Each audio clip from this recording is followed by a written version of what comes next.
Welcome to The Economy of the Roaring Twenties, an interactive U.S. history tutorial for students like you. Let's put the 1920s in their historical context. The decade before, the 19-teens, was part of what's often called the Progressive Era. Presidents like Woodrow Wilson had tried to use government to improve the lives of different groups of Americans. The U.S. also fought and helped win World War I. After the 20s would come the Great Depression, the worst economic crisis Americans had ever faced, as well as President Franklin Roosevelt's New Deal policies designed to lift America out of the Depression. This tutorial covers the good times in between. The Roaring Twenties are sometimes called the Jazz Age, after the new music that was popular, exciting, and controversial. The decade is known for its lively culture that puts celebrities and entertainment in the spotlight. It's also known for new technologies, like radio, which connected Americans and made them feel part of a common national culture. And finally, the 1920s are known for being a period of sustained economic prosperity. More Americans achieved a comfortable middle-class lifestyle than ever before, and the wealthiest Americans became even more fabulously wealthy. Have you ever read or heard of The Great Gatsby? Published in 1925, it's the best-known work of literature to depict the Roaring Twenties. The novel's mysterious central figure is a man named Gatsby, a millionaire with many secrets. You can hover over the book cover if you'd like to know more about the story. Calvin Coolidge was President of the United States from 1923 to 1929, for most of the decade you're learning about. A famous quote is often attributed to him: "The business of America is business." Actually, that's not exactly what Coolidge said. The correct quote, which President Coolidge stated in 1925, was this: "The chief business of the American people is business. They are profoundly concerned with producing, buying, selling, investing, and prospering in the world." Coolidge's words fit the times. In the mid-1920s, the United States was in the midst of one of the longest and most sustained economic booms in history, and guiding this prosperity were leaders like Calvin Coolidge, a conservative Republican. Coolidge had a hands-off approach as president and believed government should interfere with the economy as little as possible. This economic belief is sometimes known by the term laissez-faire, French for let go. It was a rather different philosophy than that taken by the last several presidents, progressives like Theodore Roosevelt and Woodrow Wilson, who believed government should play a more active role in regulating or managing the economy. Warren G. Harding and Herbert Hoover bookended Coolidge's years as president. All three men were conservatives with similar ideas about economics. In the 1920s, the boom in prosperity was huge, widespread, and unprecedented in American history. First and foremost, it was a great time to be rich. Treasury Secretary Andrew Mellon lowered income taxes steadily throughout the decade, especially the top tax rate on the highest earners. In 1921, the wealthiest Americans paid as much as 73% of their earnings in taxes, but by 1922, this rate was lowered to 58%. By 1924, it was 46%. By 1925, it was just 25%. Mellon's boss, President Coolidge, said, "The wise and correct course to follow in taxation is not to destroy those who have already secured success, but to create conditions under which everyone will have a better chance to be successful." In other words, Coolidge and Mellon believed that by allowing the wealthy to keep more of their earnings, they would reinvest it in the economy, thereby providing opportunities for middle-class and working-class Americans.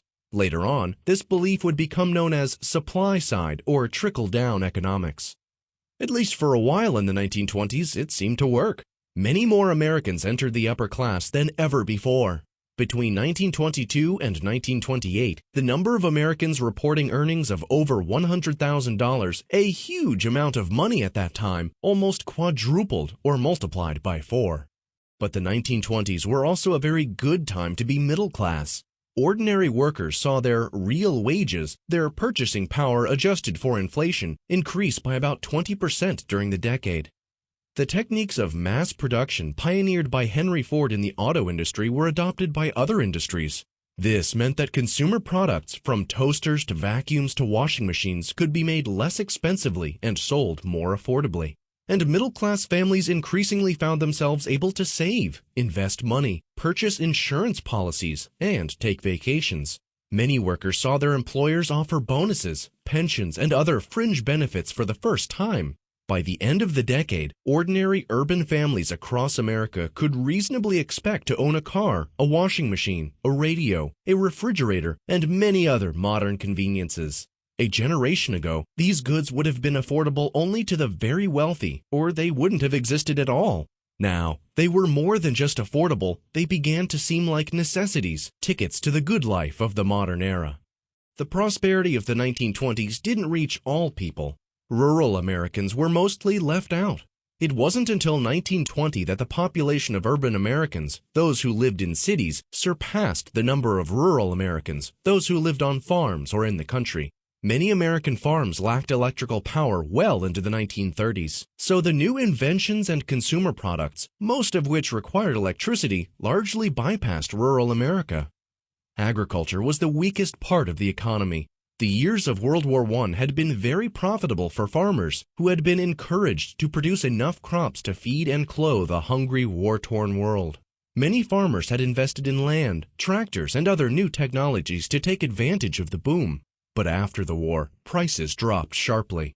Not only could farmers not sell what they had to grow, but they found themselves unable to pay the debts they had incurred for their investments. Farmers would face foreclosures and bankruptcies at an alarming rate throughout the decade. The Great Depression wouldn't begin nationally until 1929, but it's safe to say that for the American farmer, the Depression really began in 1920 and lasted for an entire generation. As a result, a divide between city and country developed during the 1920s that hadn't really existed before. Urban Americans enjoyed the prosperity and consumerism of the Roaring Twenties, while others who were bypassed felt left out in the cold. Middle and even working-class Americans now had more disposable income or extra money to spend than they ever had before. One result was the growth of consumerism, being able to acquire more and more desirable things. Consumer goods tend to be things that people want but don't need. They make life easier, more fun, and more relaxing, even if they're not essential. Earlier generations of Americans had tended to place great value on being thrifty and saving money. The new culture of the Roaring Twenties made spending a virtue. Not everyone embraced consumerism in the 20s, but increasingly, many Americans were starting to define themselves by what they owned and what they could afford. Advertising helped build this consumer culture. Ads weren't exactly new, but the industry that produced them really came into its own in the 1920s. Advertisers figured out ways to use propaganda to make consumers feel like they needed the newest and latest products. Good ads worked like invitations to a better, more satisfying lifestyle. Ads were used to sell everything from cookies to Coca-Cola. They used all kinds of techniques. Some ads used expert opinions to pitch their products. Other ads created characters to sell their products, like Betty Crocker, the fictional housewife, or the Jolly Green Giant, designed to appeal to children.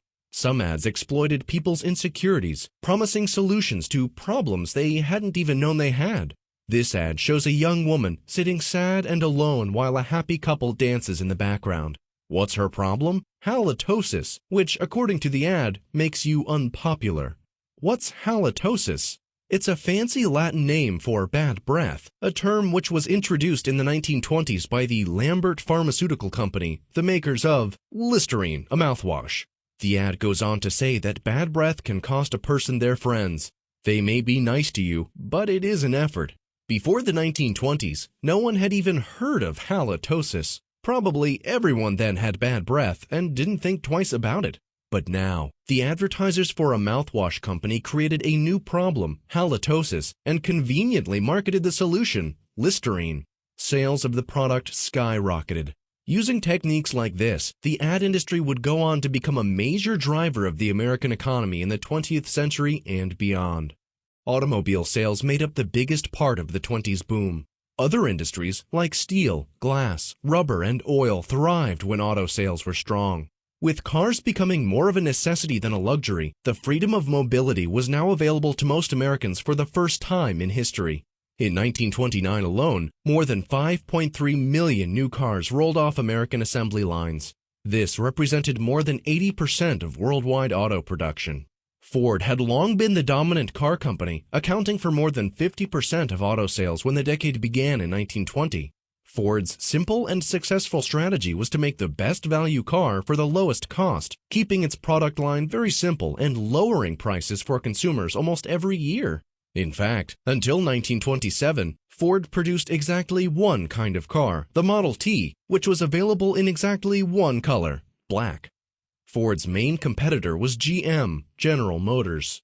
GM actually applied techniques of the ladies' fashion industry to sell cars. It had 5 different brands for different types of consumers. To entry-level car buyers looking for a simple and inexpensive ride, GM sold Chevrolets and Pontiacs. To middle-class consumers with more money to spend who wanted a fancier car, GM sold Oldsmobiles or Buicks. And to the customer who wanted the finest in luxury, GM offered its flagship brand, the Cadillac. Each brand was produced in numerous versions and colors, just like cars today. And each year, starting in 1923, the whole line of cars was updated with newer and fancier styles. Because its cars could be more expensive than Ford's, GM allowed customers to buy cars on the installment plan, with only a down payment required at the time of purchase. Most of its cars would be sold this way. By the end of the 1920s, GM, with its highly successful marketing strategies, had pushed Ford to second place. General Motors would become the largest manufacturing company in the world. The 1920s were characterized by the longest housing boom ever recorded. More Americans were able to buy their own homes than ever before. One of the hottest spots for real estate was Florida. In the early 20s, South Florida was prosperous, and Miami was developing a reputation as a tropical paradise, especially for middle and upper-class tourists. Advertising sold people on a lifestyle of leisure and sunshine if they moved to Florida, which many did. Because there were more new arrivals than homes, the price of land went up sharply. Real estate speculators took advantage, using the strong economy and cheap credit to buy land they never intended to live on.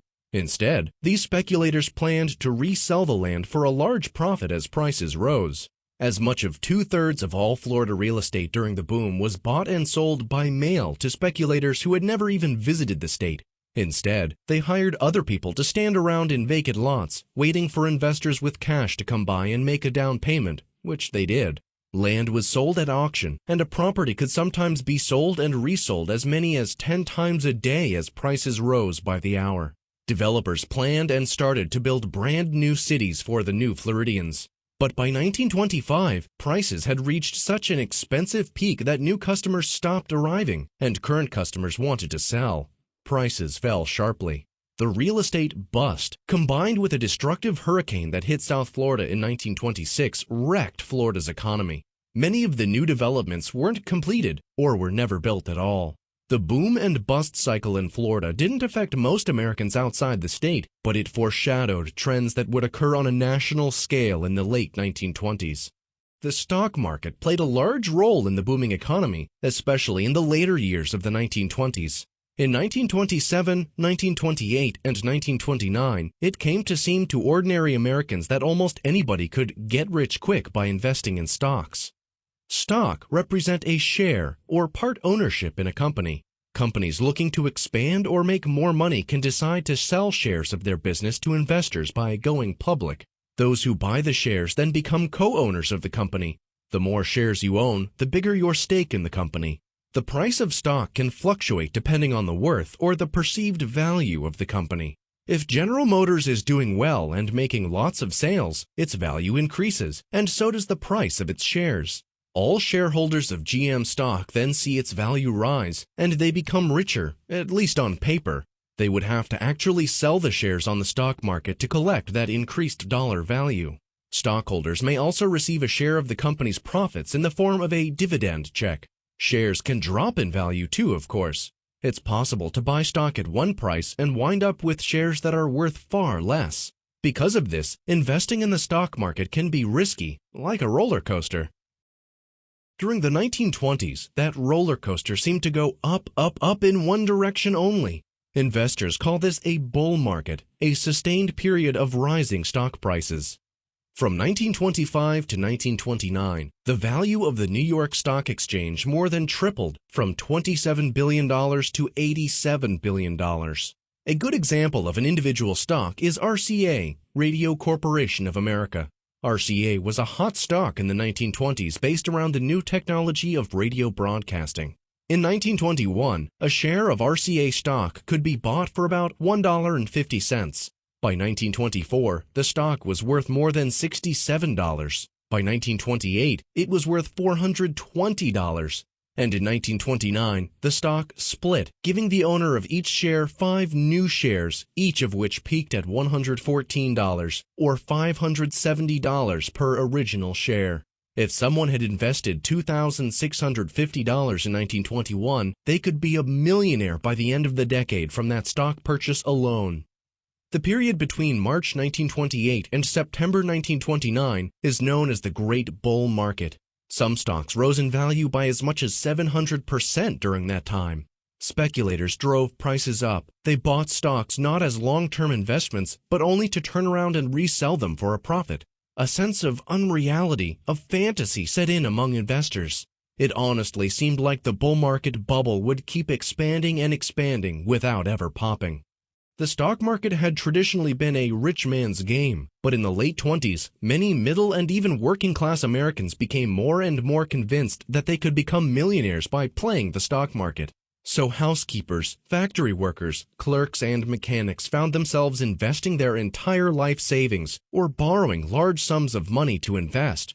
After all, why not when stocks were only rising? To many, it seemed foolish not to take advantage of the opportunity. 28% of American families owned at least some stock by 1929. Risky new practices made it easier for people without lots of cash to still play the market.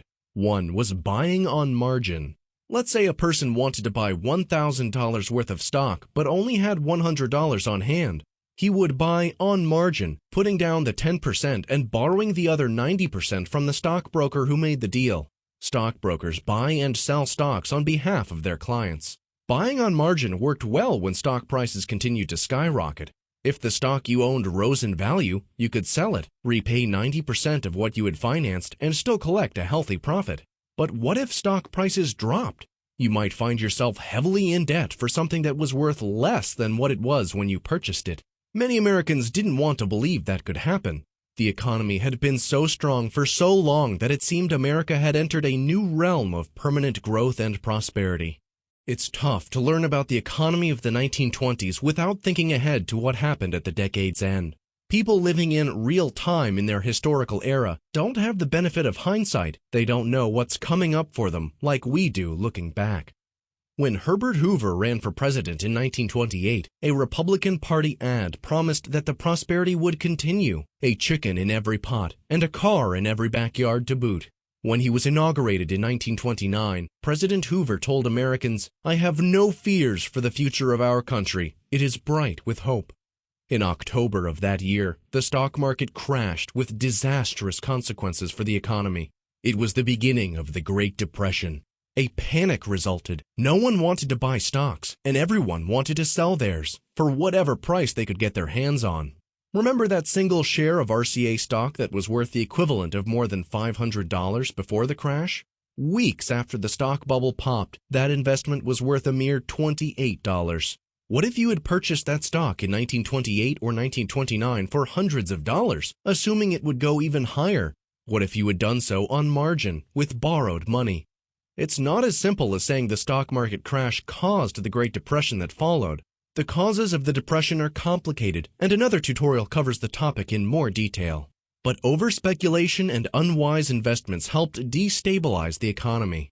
Looking back, many of the warning signs seem clear. The 1920s economy was prosperous for many, but it had weaknesses that weren't apparent to everyone at the time. Income was distributed unevenly, and there was still much poverty in America underneath the prosperity.